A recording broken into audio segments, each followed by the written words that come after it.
el derecho ciudadano, que tiene mucho que ver con la vida, con las diversidades sexuales y con la educación. Le damos ya la bienvenida a Francisco. Juan Pablo Bertolini por acá. Hola, ¿qué tal, Juan Pablo? ¿Cómo estás? Muy Muchas bien. gracias por la oportunidad de estar junto a tu audiencia. Bueno, bienvenido de nuevo, Francisco. Si mal no recuerdo, hablamos allá por, no sé si era noviembre, el año pasado, Sí, acerca de, bueno, de una nueva capacidad para contar, para transmitir y para compartir educación, Francisco. Primero que nada, entonces, nada, preguntarte por la posibilidad educativa en el Mocha Celis para formarse en, no sé si era cocina específicamente, como chef, o cuál era sí, la aspiración, por tenemos, lo menos.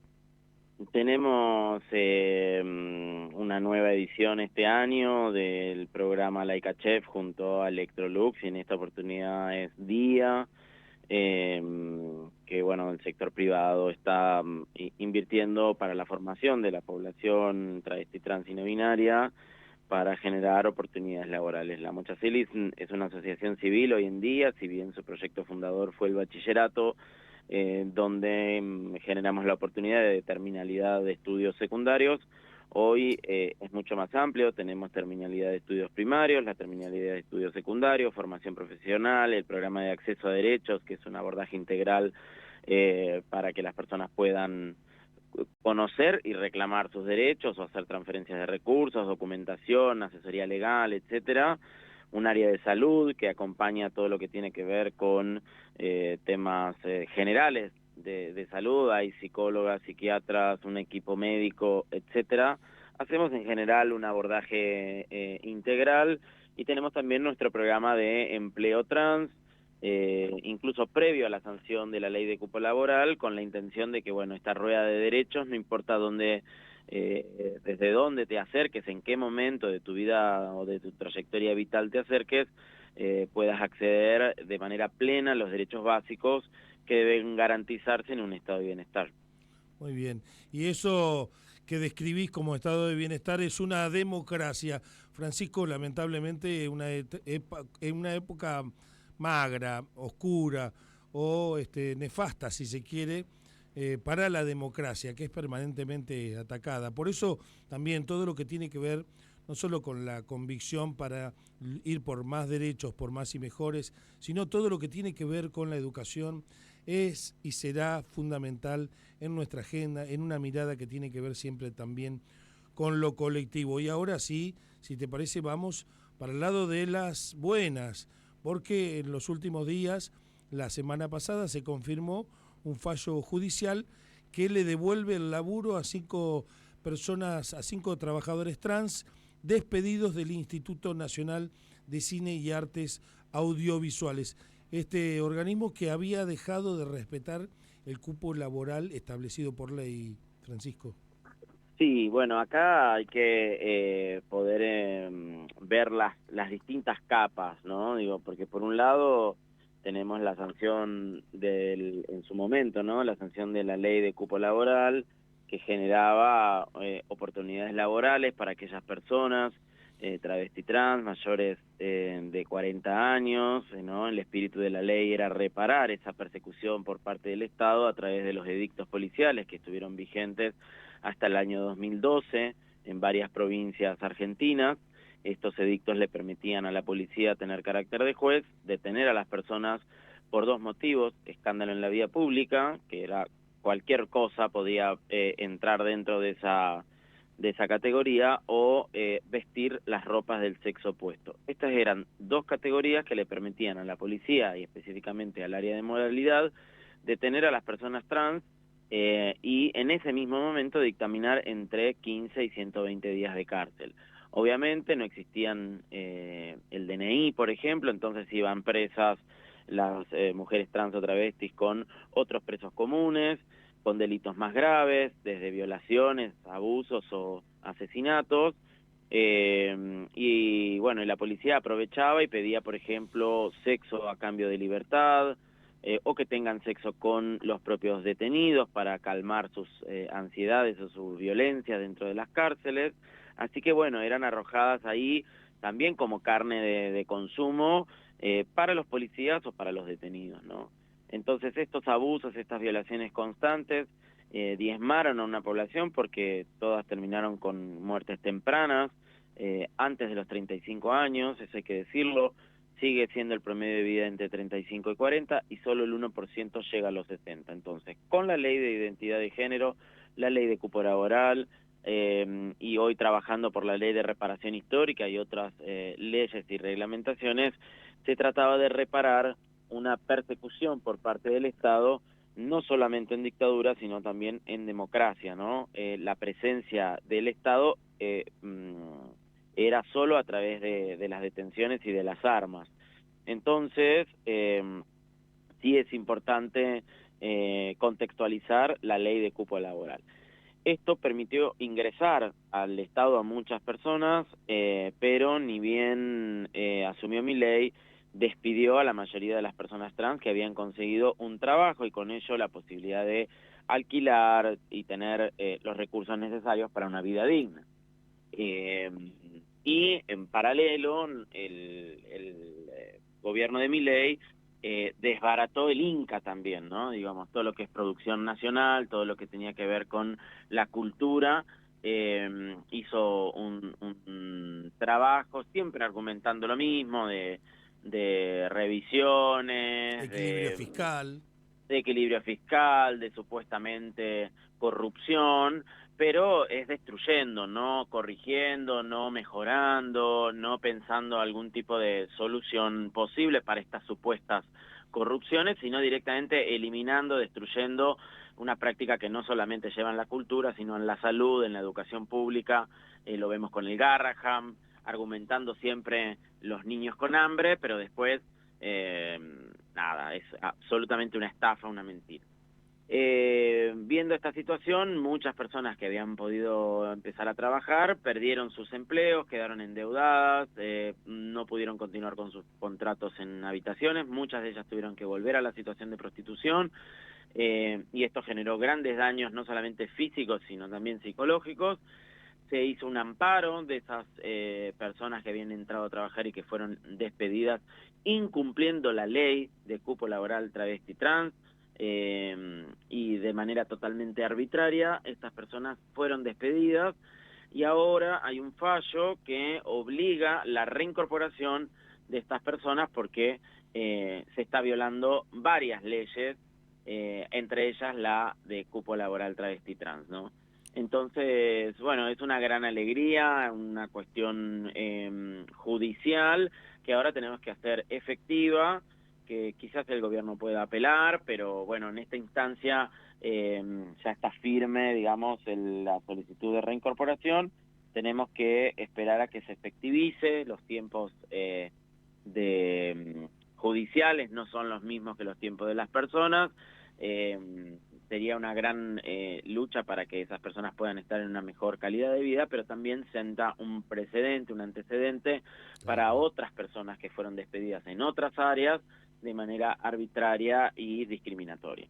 Muy bien, es sin lugar a dudas una buena, pero Francisco, también lo podemos tomar como un eslabón más en una batalla, en una lucha que tiene muchos años, como en parte describiste, y que sobre todo en esta época no se sabe si quienes militan o acompañan el desarrollo de estas luchas, ¿cómo lo van a tomar?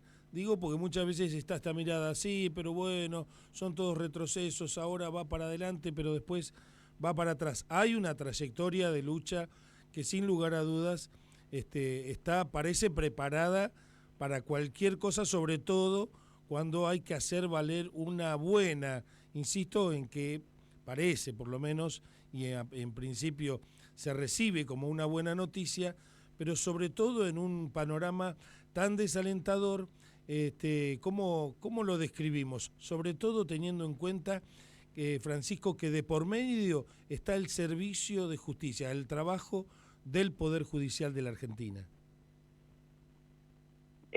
Sí, esta situación, bueno, es compleja porque vemos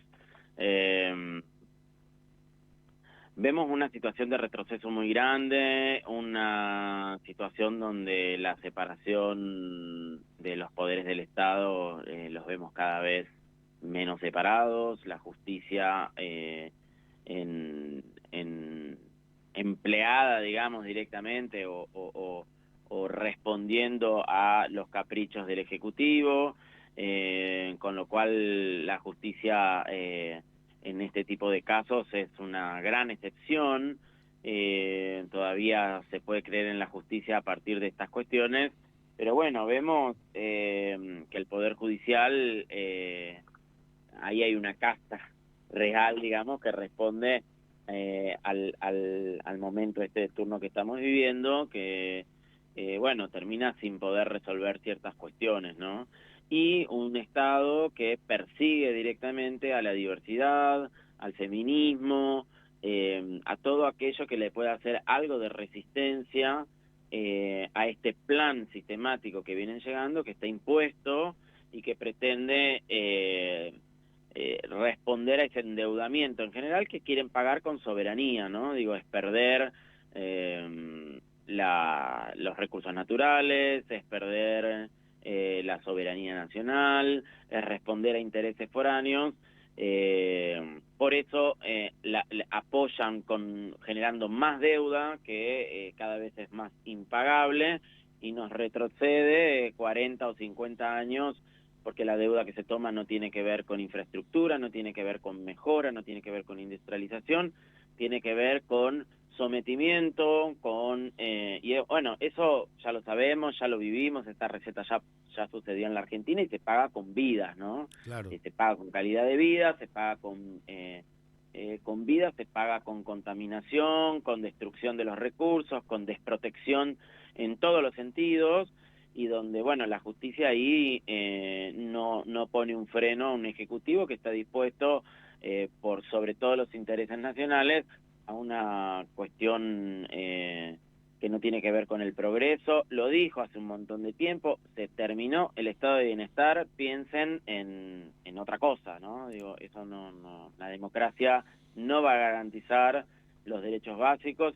Se han tomado el atrevimiento de decirle, por ejemplo, a una persona con discapacidad, si tu hijo nació con una discapacidad, es tu problema, no tiene por qué pagarlo el Estado. Lo hemos escuchado y nos estamos acostumbrando a este tipo de declaraciones de quienes deben proteger los intereses de los ciudadanos. Por lo tanto, me arriesgo a decir que también la democracia como tal no se está garantizando, y esto no es la democracia que uno espera, ¿no? No solamente a través del voto se ejerce la democracia, sino cuando los derechos básicos de los ciudadanos están garantizados y el bienestar general y común también. Esto no lo estamos viendo y veo que va de mal en peor. Se atreven a decir, por ejemplo, también recientemente que las mujeres deberían volver, que son el gran problema de esta sociedad, ¿no? Digo, antes hablaban de que las mujeres se embarazaban por un plan, ahora a través de la baja natalidad que se está escuchando o se está viendo a nivel mundial, plantean que las mujeres abandonen ser profesionales o dedicarse a una carrera para volver a tener hijos, digamos. Es algo que es preocupante que se instalen estos discursos, y sobre todo cuando sale de altos funcionarios que, bueno, nada, desprecian la diversidad, desprecian el feminismo, desprecian el cuidado del medio ambiente, los pueblos originarios. Por eso, por ejemplo, este 4, en vez del 3J, va a ser el 4J, y la idea es unificar todas las luchas junto a los jubilados, junto a la diversidad sexual, junto a el personal de salud, del Garraham, etcétera, unificando las luchas de todos los sectores, que en definitiva se piensa en minorías, pero somos justamente desde el paradigma de la diversidad la mayoría de la sociedad.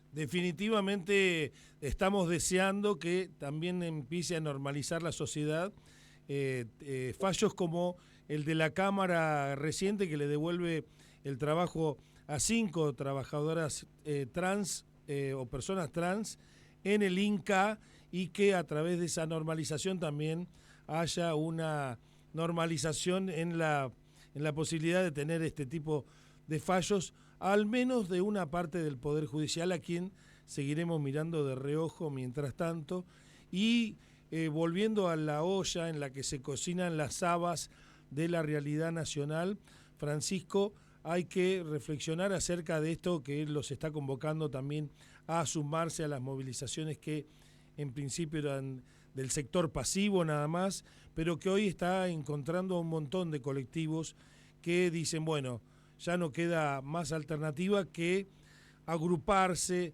que abroquelarse, que sumar voluntades para hacerle frente, no solo para resistirlo, sino para torcerle la mano a un gobierno que se pasó de listo con el tema del déficit cero y demás, que generó más endeudamiento y mayor inestabilidad en el seno de la familia argentina, de los hogares, y también menos salud mental para todas, para todos y para todes. Francisco, ¿qué está pasando entre las personas de las diversidades sexuales que votaron a Javier Milei? Digo esto ya como si fuera una conversación personal y sin animosidad alguna, sobre todo como para hablar de lo que le pasa a las personas que votaron a un modelo que definitivamente ha sido una estafa, como vos señalaste. No, sí, justamente tiene que ver con esto, ¿no? Digo, tiene que ver con cuando hay una realidad. Pensemos en que aún la mayoría de las personas trans viven de la prostitución, ¿no? No se ha resuelto en un 100% porque el cupo no alcanzó a implementarse, se sancionó en medio de la pandemia y la lógica es muy concreta y bastante lineal, ¿no? Si el gobierno que priorizó la salud pública nos encerró y no podíamos salir a trabajar, por ejemplo, y la población travesti trans vivía de la prostitución, por lo tanto fueron las primeras personas afectadas, vivían al día, entonces no podían pagar el alquiler, no podían generar ingresos para vivir, y ese gobierno significó el encierro. Javier Milei era la libertad, ¿no? Así de sencillo y de tan simple y poco profundo.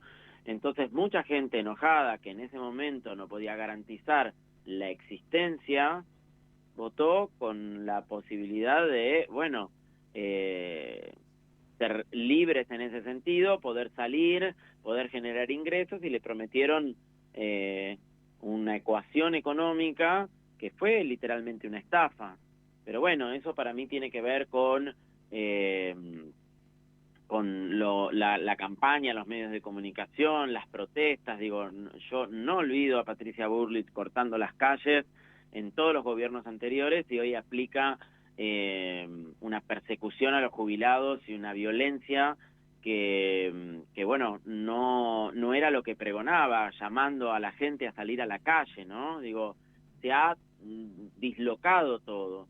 Entonces, algo tan sencillo como no poder comer, no poder generar ingresos, mientras los estatales seguían cobrando su salario en el medio de la pandemia, y podían estar en su casa y generarlos, incluso significaba un ahorro muchas veces porque no tenían que trasladarse y gastar en transporte, por ejemplo, para ir a las oficinas. Bueno, le generó mucho enojo a la gente, y ese enojo fue capitalizado por Javier Milei, y ganó las elecciones, y ahora piensan que, bueno, hay que darle tiempo, ¿no? Digo, esa lógica, pero sin entender, digamos, las consecuencias que no estamos viendo ahora todavía, que las vamos a ver más adelante, de esa destrucción del Estado. Incluso un montón de personas migrantes lo han votado, y ahora temen, con estas reformas que se han hecho, la expulsión del país, porque bueno, está tratando de imitar la lógica de Trump, y poco a poco cada votante se viene desilusionando, y nada, también lo va a vivir en consecuencia, ¿no? Digo, es cuestión de tiempo, porque esto ha sido una estafa discursiva, de la misma manera que hoy Patricia Bullrich, a la que le llamaron la zurda de mierda y un montón de cosas, integra directamente, no solamente como ministra, sino como integrante directa afiliada a la Libertad Avanza, ¿no? Digo, me parece que esto ha sido, o el mismo Macri, ¿no? Que en las elecciones de la ciudad, que perdió absolutamente todo su capital político y acusó a la Libertad Avanza de haberle hecho esos videos falsos con la IA, etcétera, en donde supuestamente bajaba la candidatura de los Penato, hoy va en la provincia de Buenos Aires en una unión directa con Milei. Entonces, digo, me parece que el engaño, la mentira, este discurso disfrazado y todo apuntando a un sector social determinado y a un color político determinado, donde todo es lo mismo, bueno, embarra un poco la cancha, confunde, sobreinforma, entonces la gente ya ni siquiera escucha. Las elecciones en la ciudad de Buenos Aires, más allá de los resultados que se han dado, han mostrado una muy baja participación política, entonces se descree la política, da todo lo mismo, entonces yo creo que estamos yendo hacia un lugar bastante complejo, donde se da lugar a un mercado que va a empezar a tomar decisiones que no tienen que ver con la gente, sino con ganar más y a cualquier costo, ¿no? Definitivamente. Francisco, hay una coincidencia en ese diagnóstico y por supuesto esperamos que la participación popular vuelva a tallar fuerte en el destino no solo inmediato de cada una de las personas y de las familias, sino del país todo como proyecto colectivo. Muchas gracias por este rato y esperamos, por supuesto, seguir contando contigo para más adelante dar un pantallazo, una mirada sobre la realidad de las personas y de las diversidades sexuales en la Argentina a través de, bueno, nada, de tu capacidad y tu franqueza y lo llano de tu discurso. Así que muchas gracias y espero que, nada, que estuvo bien, que fue suficiente. Si no, el micrófono a tu disposición, Francisco. Muchísimas gracias siempre por la oportunidad y un gusto conversar con ustedes. Gracias, que tengas buena jornada. Por favor, un saludo para ustedes. Hasta luego. Bueno, ahí está Francisco Quiñones, parte y presidente de la Asociación Civil Mocha Celis.